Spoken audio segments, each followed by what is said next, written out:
बिस्मिल्लाहिर्रहमानिर्रहीम।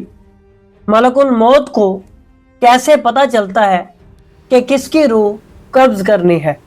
आखिर हज़रत इज़राइल अलैहिस्सलाम को रूह कब्ज़ करने के लिए क्यों मुंतखब किया गया?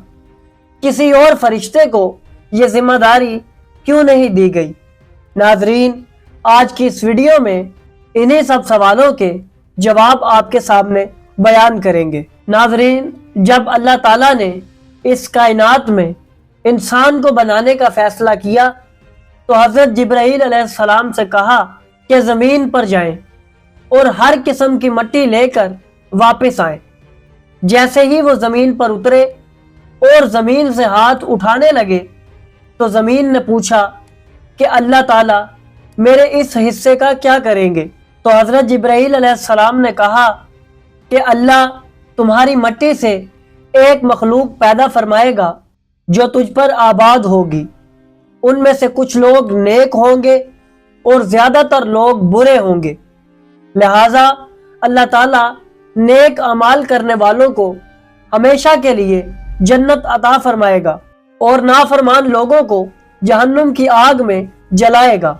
जैसे ही ज़मीन ने यह बात सुनी तो ज़मीन रोने लगी और कहने लगी कि मेरा हिस्सा जहन्नुम में जलेगा, ये मुझे कबूल नहीं।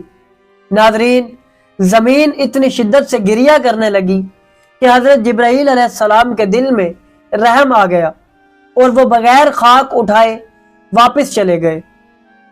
इसके बाद हज़रत मीकाईल अलैहिस्सलाम को भेजा गया। उनके साथ भी यही माजरा पेश आया और यही माजरा हज़रत इसराफील अलैहिस्सलाम के साथ भी हुआ। अब अल्लाह ताला ने हज़रत इज़राइल अलैहिस्सलाम को हुक्म दिया कि तुम ज़मीन पर जाओ और जो हुक्म तुम्हें दिया गया है उसकी तामील करो।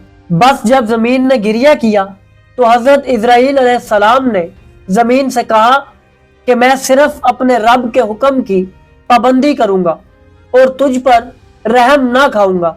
लिहाजा उन्होंने ज़मीन से हर तरह की मिट्टी को इकट्ठा किया और वापस चले गए।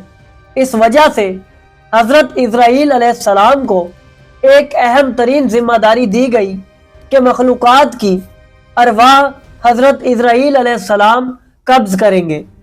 जैसे ही उन्होंने इस ओहदे के मुतालिक सुना तो अल्लाह की बारगाह में अर्ज़ की कि इस तरह तो लोग मेरे दुश्मन हो जाएंगे। तो अल्लाह ताला ने फरमाया ऐसा नहीं होगा, क्योंकि मौत किसी इल्लत की वजह से आती है। हर मौत के पीछे कोई ना कोई वजह करार पाएगी जिसकी वजह से लोग इस वजह का जिक्र करेंगे और तुम्हारा कोई भी जिक्र नहीं करेगा, क्योंकि तुम सिर्फ अपने खुदा के हुक्म की तामील कर रहे हो। यह रिवायत कई सीरत की किताबों में मौजूद है। अक्सर लोग इस पर एतराज़ करते हैं कि बाकी तीन फरिश्तों ने अल्लाह के हुक्म की नाफरमानी क्यों की?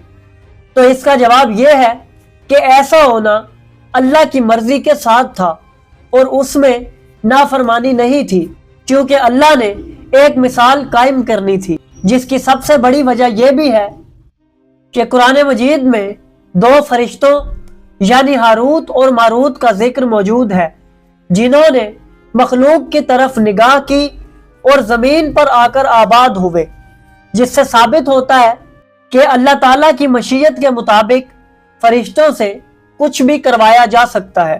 लिहाजा ये गुनाह और नाफरमानी नहीं थी। नाज़रीन, इमाम जाफर सादिक अलैहिस्सलाम से सवाल किया गया कि या मौला, हज़रत इज़राइल अलैहिस्सलाम को कैसे पता चलता है कि किसकी रूह कब और कैसे कब्ज़ करनी है?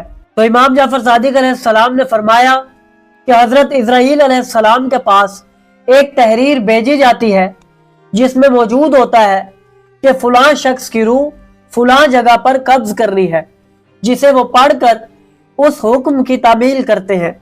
नाज़रीन, हम आने वाली वीडियोज़ में आपके सामने मज़ीद इस तरह के इल्मी हक़ाइक़ बयान करते रहेंगे। तो अगर आपको हमारी ये काविश पसंद आई तो हमारी वीडियो को लाइक करें, हमारे चैनल को सब्सक्राइब करें और बेल आइकन को भी दबा दें, ताकि आपको हमारी आने वाली मज़ीद वीडियोज़ मिलती रहे और आप इल्म से मुस्तफ़ीद होते रहें।